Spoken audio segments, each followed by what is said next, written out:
Welcome to History with Herodotus, where we embark on a journey through the annals of time, exploring the most pivotal moments that have shaped human civilization. Today, we delve into one of the most infamous events in history, the assassination of Julius Caesar. This tale of power, intrigue, and betrayal has captivated the imagination of people for centuries, and its impact still resonates throughout the modern world. In the sweltering summer of 49 BCE, Rome was a city on the brink of chaos.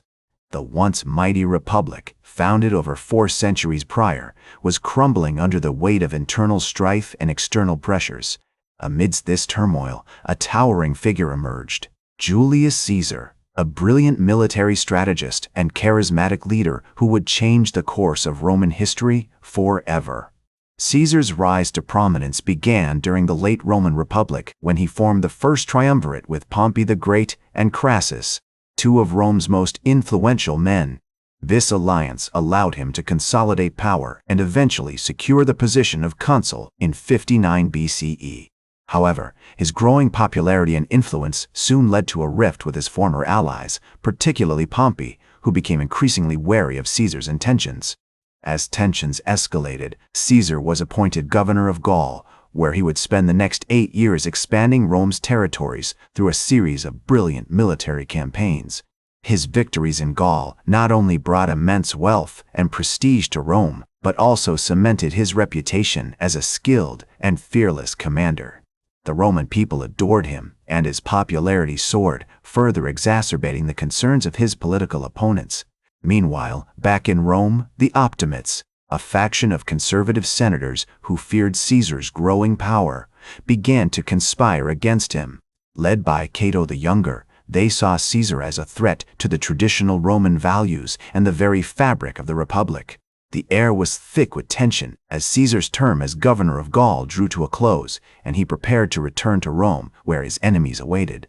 Caesar, aware of the dangers that lay ahead, began to assemble his loyal legions along the Rubicon River, which marked the boundary between Gaul and Italy. The die had been cast, and the fate of Rome hung in the balance. In the months leading up to this fateful decision, Caesar's relationships with his fellow Romans had grown increasingly strained. His popularity among the common people had made him a target for the aristocratic elite, who saw him as a power-hungry demagogue.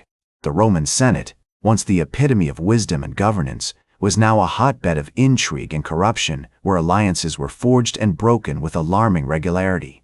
As Caesar navigated this treacherous landscape, he found himself at odds with some of Rome's most powerful men, including Cicero, the renowned statesman and orator. Despite their differences, Caesar and Cicero maintained a complex and often contradictory relationship, with moments of mutual respect and admiration punctuated by periods of intense rivalry. The Ides of March were approaching, a time when the Roman gods were said to have particular influence over human affairs. As the Ides of March approached, a sense of foreboding settled over Rome. The city was alive with rumors and speculation about Caesar's intentions, and the Optimates saw an opportunity to strike. A group of senators, led by Marcus Junius Brutus and Gaius Cassius Longinus, had been secretly gathering support for their cause, whispering in the ears of their colleagues and fueling the flames of discontent. On the morning of March 15, 44 BCE, Caesar took his seat in the Curia of Pompey, a grand hall in the heart of Rome. The Senate was in session, and Caesar, now dictator of Rome, had called a meeting to discuss the upcoming festival of the Perilia. As he sat, surrounded by his loyal supporters and advisors, the conspirators made their move. Tullius Cimber, one of the senators, approached Caesar and grabbed his toga, pulling it down from his shoulders. This was the signal for the other conspirators to attack. Caesar, taken aback by the sudden assault, tried to rise from his seat, but he was quickly surrounded by the assassins. Brutus and Cassius, along with several others, stabbed Caesar multiple times, their daggers rising and falling in a deadly rhythm. According to legend, as Caesar saw Brutus among his attackers, he uttered the famous words, "Et tu, Brute," and "you, Brutus," a phrase that would become synonymous with betrayal. As the assassins struck, the other senators watched in horror, frozen in their seats. Some, like Cicero, who had opposed Caesar's rise to power, were shocked and dismayed by the violence, while others, like Mark Antony, one of Caesar's closest allies, were outraged and vowed to seek revenge. The attack was swift and brutal, lasting only a few minutes, but its consequences would be felt for centuries to come. In the aftermath of the assassination, chaos erupted in Rome. The conspirators, believing they had freed the city from tyranny, fled the scene, leaving Caesar's body to lie unattended on the floor of the Curia. News of the assassination spread quickly, and soon the streets were filled with people, all clamoring to know what had happened. As the reality of the situation sank in, Mark Antony, who had been absent from the meeting, returned to the scene, his face twisted with grief and anger. Antony, determined to avenge Caesar's death, began to rally support among the people and the legions. He delivered a powerful oration at Caesar's funeral, using his famous words, "O mighty Caesar, dost thou lie so low?" to whip up emotions and condemn the assassins. As he spoke, he showed the crowd Caesar's blood-stained toga, pointing out the wounds and stirring up their anger and outrage.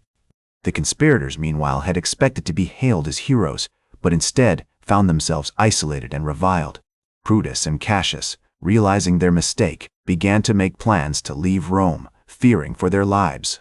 They knew that Antony and the other Caesarians would stop at nothing to hunt them down and exact revenge. As they prepared to depart, they couldn't have known that their actions had set in motion a chain of events that would lead to years of civil war and ultimately the downfall of the Roman Republic. The power vacuum left by Caesar's assassination was quickly filled by a triumvirate consisting of Antony, Octavian, and Marcus Lepidus, who vowed to hunt down and punish the assassins. Brutus and Cassius, realizing their mistake, had begun to gather support among the eastern provinces, but they were ultimately defeated at the Battle of Philippi in 42 BCE. The demise of the conspirators marked the end of the Republican era and paved the way for the rise of the Roman Empire under Octavian, later known as Augustus. The years that followed saw a period of relative stability, with Augustus establishing the Principate and bringing an end to the civil wars that had plagued Rome. However, the memory of Caesar's assassination continued to shape the political landscape, serving as a cautionary tale about the dangers of ambition and the importance of loyalty. As the Roman historian Tacitus would later write, the death of Caesar, though it seemed to bring freedom, actually led to a more entrenched slavery, highlighting the enduring impact of the event on the Roman psyche. Today, the assassination of Julius Caesar is remembered as a pivotal moment in world history, one that marked the end of the Roman Republic and the beginning of the Roman Empire.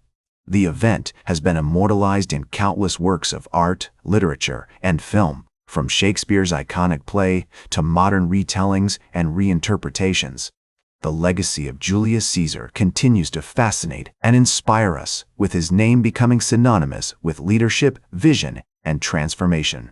As the Roman Empire eventually gave way to the rise of modern nation-states, the impact of Caesar's assassination can be seen in the development of constitutional governments, the concept of checks and balances, and the ongoing struggle for power and influence that shapes our world today.